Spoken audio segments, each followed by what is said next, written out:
सो मैंने सुना PRP, right?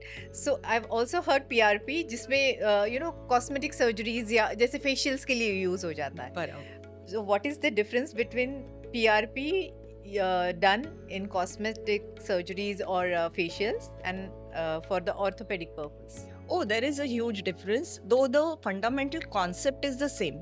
Okay, it is PRP meaning platelet rich plasma.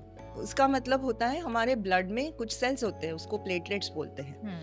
वो platelets are rich and packed with huge number of growth factors. Okay, जो healing factors होते हैं. इसे हम ब्लड निकालते हैं, उसमें से हम कुछ प्लाज्मा का पार्ट निकालते हैं और उसमें से प्लेटलेट्स को कॉन्सेंट्रेट करते हैं और उसका इंजेक्शन देते हैं. That is PRP injection. Now the difference between the cosmetic application and orthopedic application is that the concentration to which we need in orthopedic is extremely high. As I said, the orthopedic tissues are very, very tough to heal. So we will need platelets in billions.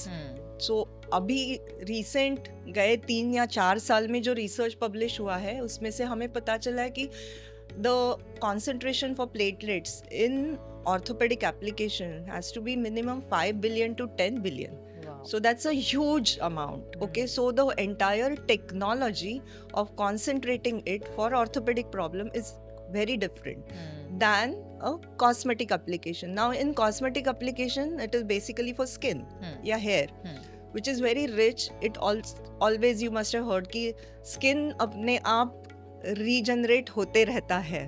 Okay, the skin cells are continuously being shedded and there are new cells forming. So the amount of platelets which are required for these applications are much lesser. With much lesser concentrations they do give a good result. So basically the concentration and the technology which we use to concentrate for orthopedic problem is very advanced, I would say.